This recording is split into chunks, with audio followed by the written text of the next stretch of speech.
Thank you very much. Sarah Westwood is White House correspondent for the Washington Examiner, and Errol Lewis is CNN political commentator and political anchor for Spectrum News. Good morning to both of you. Good morning. And Sarah, let me start with you and pick up with what Ryan just ended with, undermining and undoing President Obama's legacy. To what degree is that the purpose of what we're seeing? Because even Secretaries Mattis and Tillerson disagree with what the president decided to do, although they're now offering some support, at least rhetorically.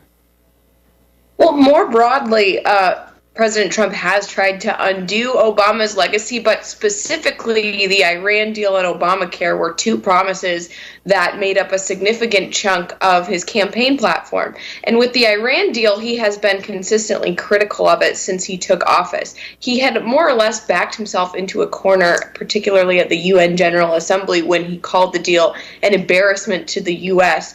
It would not look good for him if he continued to certify a deal that he described as something that was dangerous to U.S. national security. So he had to do something that gave the appearance that he was dismantling the JCPOA. And I actually think what he laid out yesterday was a much more moderate approach than at one time a lot of Republicans thought Trump was going to pursue. This was not a unilateral withdrawal from the deal. He wasn't even really decertifying Iran's compliance. He was just inviting Congress to weigh in on additional restrictions on Iran. That is more or less a middle pass, and it's a testament to the power of people like Mattis and Tillerson who encouraged President Trump to moderate that approach. All right, so Errol, let's talk about Congress. Now goes to Congress, 60 days, maybe necessary for 60 votes on some of this legislation, at least out of the Senate. What's the likelihood that you're going to get Democrats to sign on to legislation to impose sanctions, these snapback sanctions potentially, on one of the tent poles of President Obama's legacy?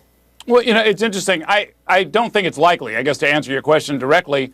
But the reason, to me, is not so much partisan politics, but the fact that it's just a very difficult thing to sort of figure out in something as short as 60 days, and it doesn't really break out neatly along partisan lines. So we had, for example, Senator Chuck Schumer, who's now the minority leader in the Senate, the top Democrat, but he was very much a skeptic about the deal in the first place. It wasn't something that he came to easily. So he won't necessarily try to preserve the Obama legacy at all costs. He's going to have to sort of pick through this, see what's what, talk to his conference, and figure out where they are on all of this stuff. We're going to have, I think, in some ways, the president giving it to Congress in order to sort of keep his campaign promise without actually destroying the deal immediately, because it's very unlikely that Congress can make that happen in as short as 60 days. Is that what you're also hearing out of the White House, Sarah? I mean, the president said that if they can't make a decision after 60 days on sanctions or strengthening the deal, as he described it, that the U.S. will be out. Is that just a negotiating starting point, or is that likely the reality in 2 months?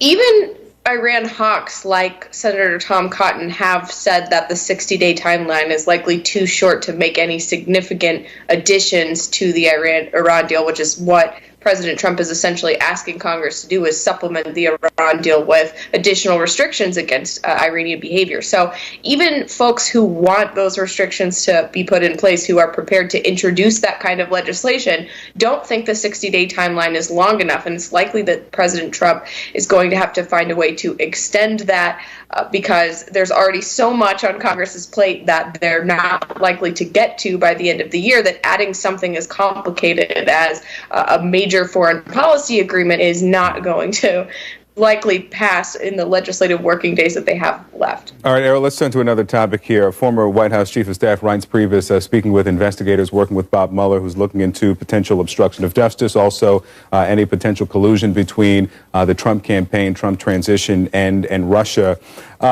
He was in the White House when the president fired the former FBI director. He was there when the Russian foreign minister and the Russian ambassador were there in the Oval Office, and he called James Comey, a nut job, and this could go to the obstruction of justice case.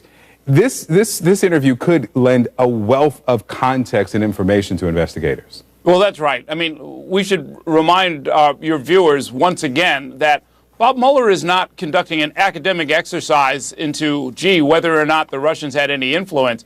Bob Mueller is a prosecutor first and foremost. He is looking for evidence that a crime was committed, and the crime of obstruction is the one where Reince Priebus can most easily shed some light, not because he was involved in any particular way. He was relatively new to the team and was never a central member and eventually was fired anyhow, but because he was, as chief of staff, aware of the movements, who was coming in, who was going out, what was said to whom.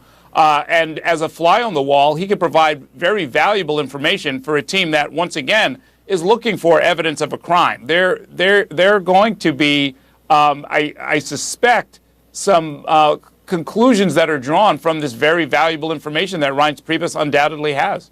All right, Errol Louis, Sarah Westwood, thank you so much for being with us this morning. Thank you. There is a shocking new claim this morning from that